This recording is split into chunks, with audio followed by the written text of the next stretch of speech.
Oi pessoal, Sérgio Hart aqui da Cena Digital, com mais um vídeo da série Transformação Digital Brasil em Cena.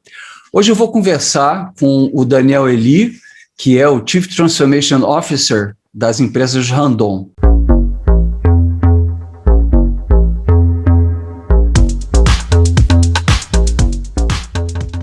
E se você ainda não assinou o canal, considera, deixa o seu like, seu comentário, clica no sininho para que você possa acompanhar todas as entrevistas com os líderes da transformação digital no Brasil. Pessoal, vou falar um pouco da Randon aqui. Com mais de 70 anos de história, a Randon, ou seja, o Grupo Randon é líder nos setores de semi-reboques, vagões ferroviários, autopeças e serviços. A organização ela tem sede em Caxias do Sul e conta com 27 unidades industriais e está presente em mais de 100 países. O grupo ainda atua na transformação social e na pesquisa científica.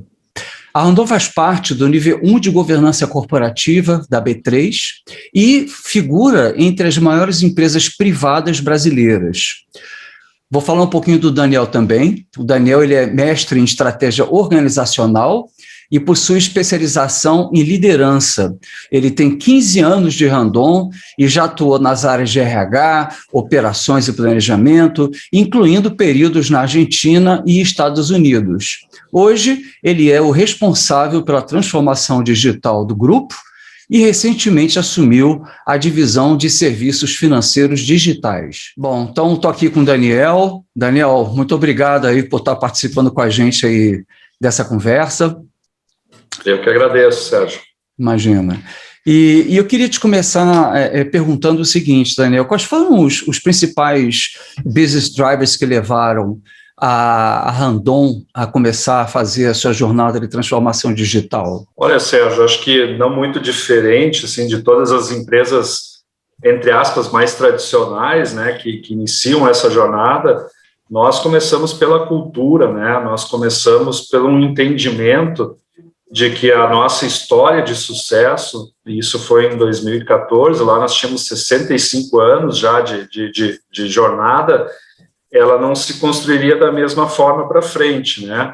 Um contexto novo que estava se desenhando, a gente ainda tinha uma certa dificuldade para entender toda essa questão que se fala hoje mais claramente de transformação digital, mas a gente já tinha alguns sinais, algumas coisas que nós percebíamos, e nós entendemos que nós precisávamos mexer em alguns drives da cultura, alguns traços da cultura, para que a gente pudesse ser mais aderente a esse novo contexto que estava vindo. Obviamente, a Randon também sempre foi uma empresa inovadora, ela inova desde 1949, quando ela iniciou, né, era quase que uma pequena startup, também dois irmãos que iniciaram a história desse grupo hoje, né, essa história de sucesso, mas a inovação também passando por uma mudança de tu não conseguir mais andar na velocidade que tu precisaria andar sozinho, né? E sim fazer essa inovação de uma forma muito mais colaborativa.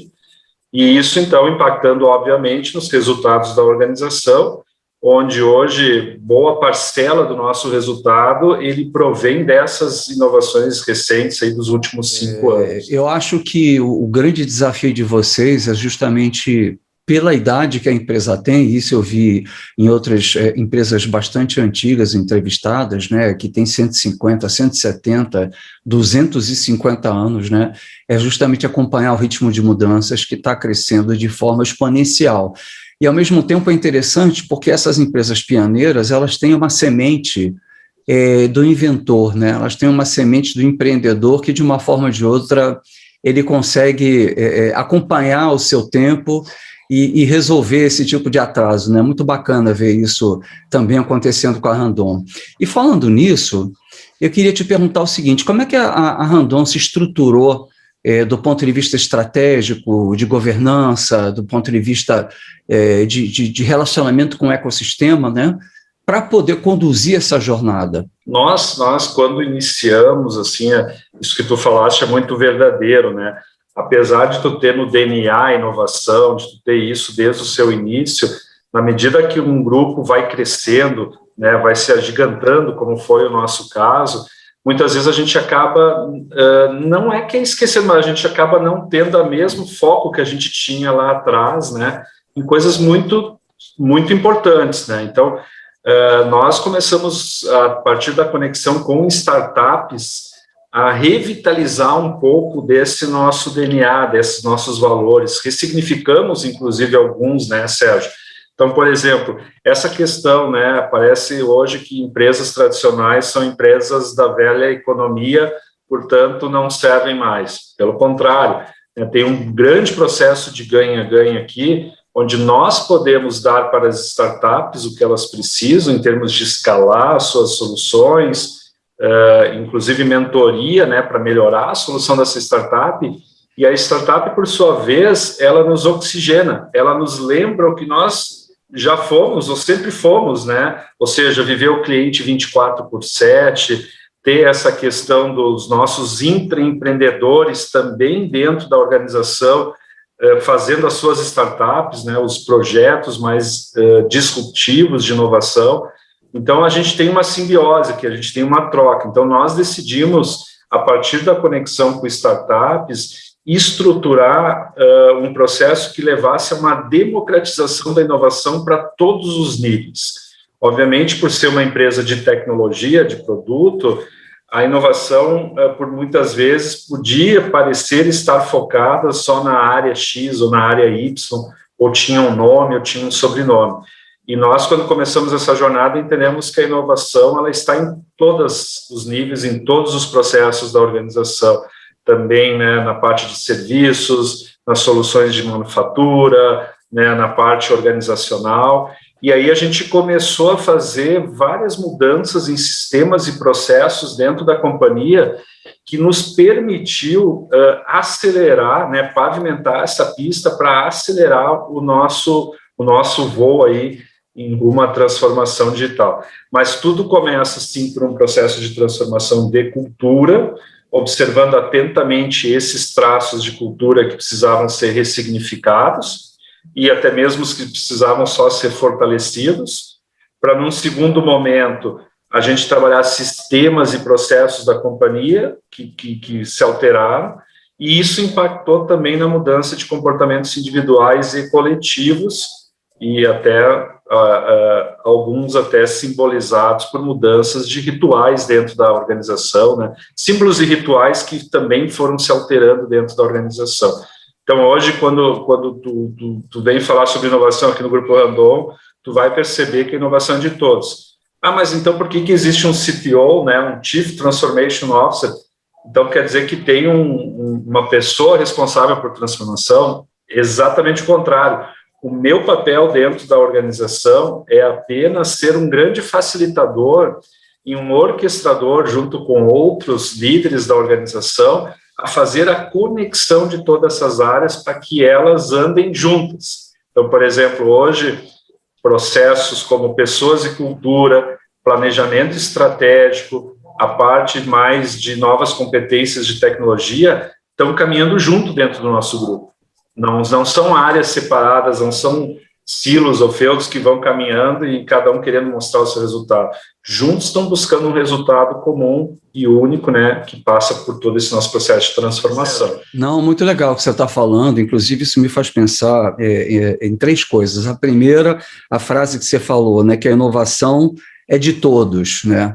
Eu achei muito bacana isso que você está falando, eu tenho visto cada vez mais as empresas estarem conscientes disso, ou seja, mesmo que ela tenha nascido na área de tecnologia, ela tem que permear todo o tecido corporativo, né? Então, a empresa tem que ser ágil, a empresa tem que ser inovadora, não é só a área de tecnologia. Uma outra coisa também que você falou que eu achei interessante, que é essa coisa do startup e das empresas já estabelecidas, né?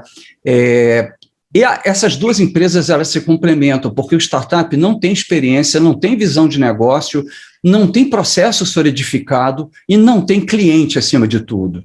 Então, quando você junta com startup, existe uma troca de valores que é muito importante. Até tem um ponto interessante aqui, uma história para te contar, que eu acho que é bem bacana. Faz, acho que uns 2, 3 anos, eu tive a oportunidade de falar para um público só de startups, né? era um evento de startups, esses eventos de inovação e tudo. Lá eu tinha recém descoberto que a gente era chamado de incumbente, tá? Isso era uma palavra que ainda nem estava no meu vocabulário, né? Nós somos incumbentes, né? E eu cheguei lá naquele evento, o que eu vou falar para essa? Nós estávamos no nosso processo aqui ainda dando os primeiros passos, né? Na parte de conexão com startups, né? E eu falei exatamente isso, e reforçando o que tu está colocando, as grandes organizações, as empresas mais tradicionais, elas têm um poder de impacto na sociedade, um poder de mobilização que as startups ainda não têm. Então, quando a gente junta as duas coisas, nós damos exatamente isso, a gente ajuda a ser o cliente, a escalar a solução, mas a gente também ajuda a gerar um impacto muito maior do que os 4 muros da organização, ou a garagem, ou o escritório onde está essa startup iniciando. Então, nós aqui, por exemplo, na Serra Gaúcha, a partir da maturidade que as principais empresas foram adquirindo nesse processo de transformação, nós criamos um movimento muito maior, que ele é chamado, hoje ele é um instituto, o Instituto Eres, que são mais de 20 empresas trabalhando juntas e pegando dores comuns e entregando para as startups escalar suas soluções e conectando com startups. Então, isso se tornou algo muito maior do que as empresas random. Isso se tornou, né, um impacto significativo realmente no ecossistema de inovação nosso aqui, né, vamos pensar assim, local da Serra Gaúcha. Agora, as startups nos fazem, Sérgio, repensar muita coisa também, tá? Então, tem o outro lado da moeda, assim, a gente revisitou vários processos, por exemplo, quando a gente tentou conectar as primeiras startups, foi teve uma dificuldade muito grande, né? Para não dizer que foi um caos, né? Porque não passava pelo nosso setor de compras, primeiramente, né? Porque tu queria ter ali a vida do cara por 5 anos, né? Tudo detalhado, fazer as análises. Depois, então, a gente teve que criar vários fast tracks, a gente teve que revisitar vários processos e sistemas que começaram também a tornar a empresa mais ágil. Então, a gente foi descobrindo coisas, né? Quando a gente tinha que fazer um protótipo de produto, a gente já tinha esses canais, esses caminhos. Então, a gente começou a ampliar esses caminhos também para as startups, né? E também criamos dentro das empresas Randon uma coisa muito interessante, que a gente chamou de Randon Exo.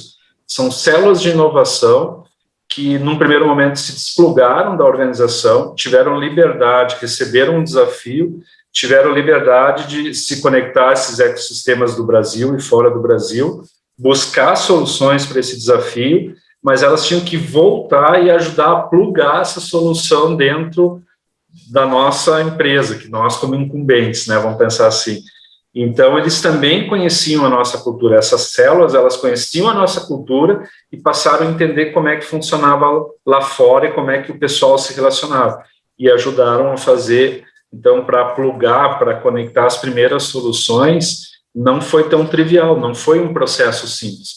Hoje, eu digo assim, hoje eu posso dizer, houve a transformação da cultura. Esse processo, ele é natural e ele acontece em todas as empresas e todas as áreas-chave da organização. Então, aqui sim eu posso evidenciar o que a gente fala de transformação de cultura, é isso, é quando eu começo a entender como funciona e facilmente eu me conecto e tenho essa agilidade toda que é necessária hoje. Somos uma multinacional brasileira e esse desafio da cultura, se dentro de um país já é grande, quando a gente começa a pegar outras realidades, como a América Latina, América do Norte, Ásia, o processo não é tão simples, mas nós ainda estamos numa etapa de crescer nesse sentido, né? Nós ainda focamos muito, primeiramente, aqui no Brasil, dentro da nossa cultura, e hoje a gente consegue já ver as primeiras iniciativas que estão extrapolando, né, para esses outros países e continentes. Mas eu diria que tem duas coisas que a gente poderia frisar nesse processo, né, Sérgio, de crescimento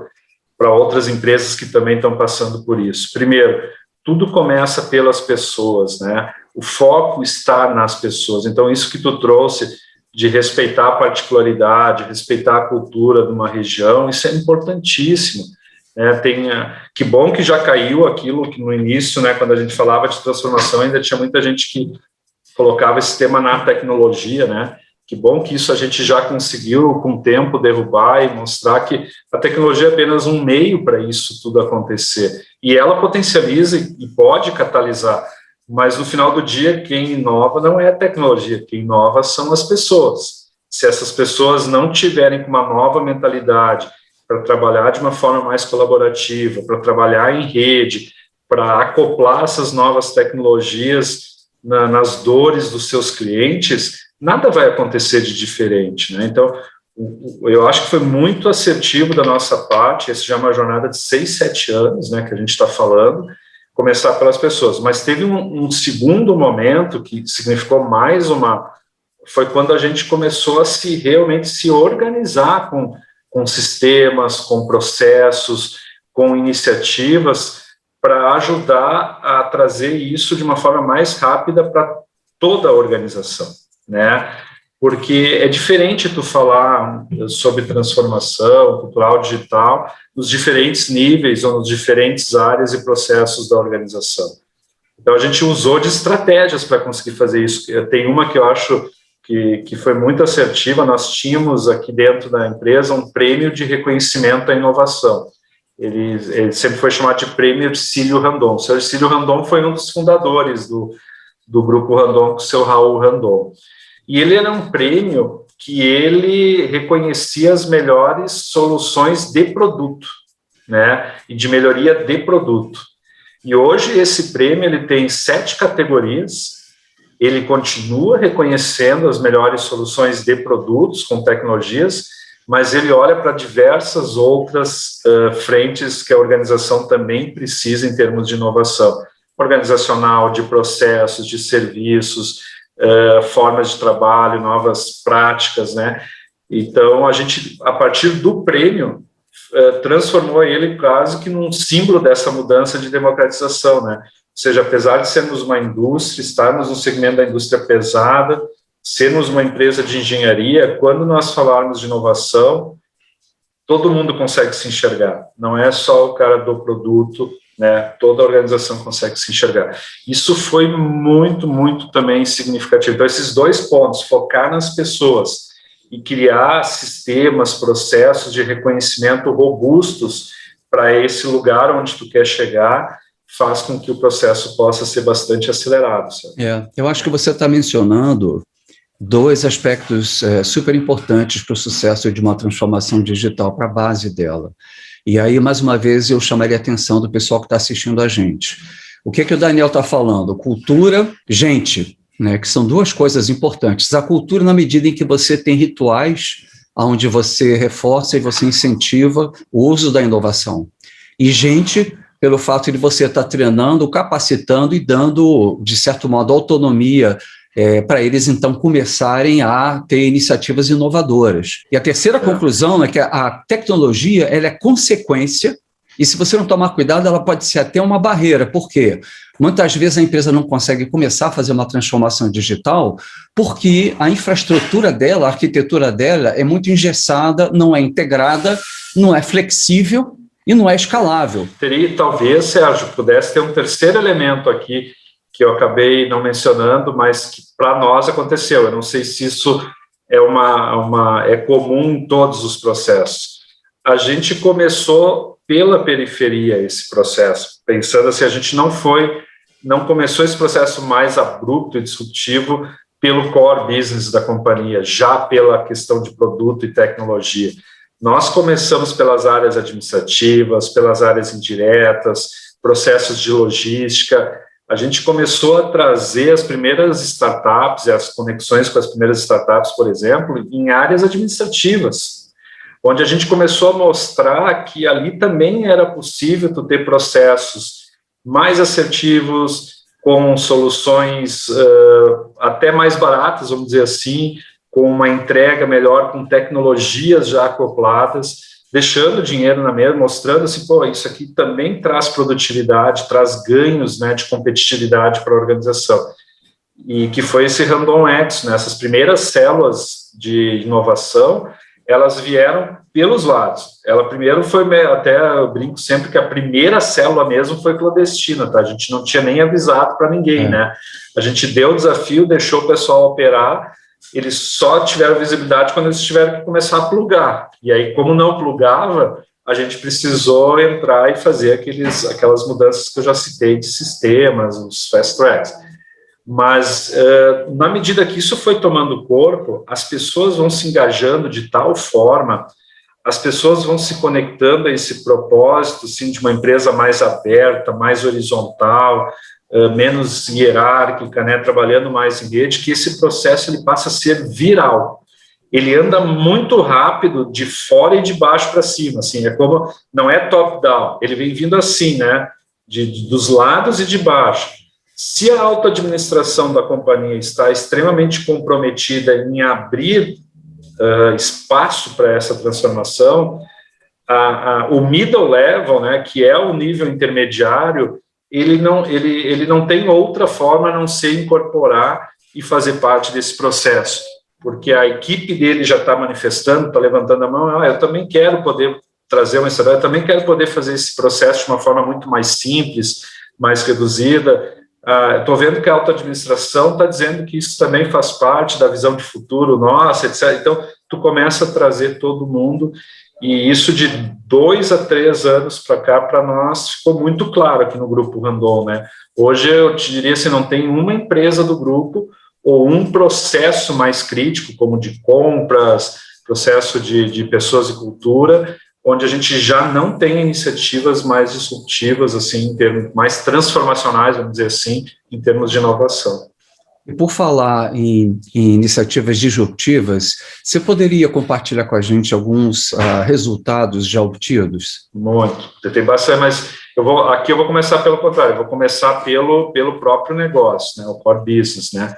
Há 2 anos, nós lançamos aí na Fenatran, que é a nossa principal feira do nosso segmento, o primeiro eixo de tração, né, elétrica na carreta. Se você for pensar, sempre a carreta sempre foi puxada, né? Ela nunca empurrou, ela nunca gerou tração, né? Então, nós desenvolvemos já, em função dessa nova mentalidade, um projeto. Esse projeto envolveu, se eu não me equivoco, mais ou menos 9 empresas, não só empresas do grupo, empresas externas ao grupo, e 5 startups. Então, nós lançamos em 2019, e agora, final desse ano, início do ano que vem, a gente começa a comercialização já disso.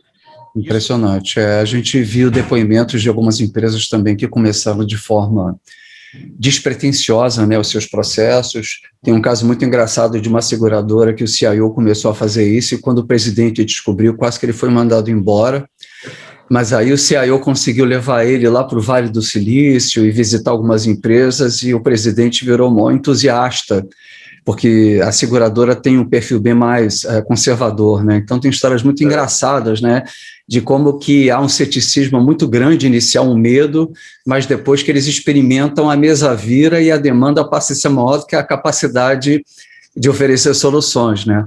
E a velocidade que acontece também é muito rápida. E dentro dessa questão, eu também queria te perguntar que principais desafios vocês enfrentaram ou ainda estariam enfrentando, né, para o sucesso da jornada. Os desafios eles vão mudando ao longo dessa jornada, né? Então, como eu falei, assim, logo no início, o principal desafio era aqui, né? Era de mentalidade, né?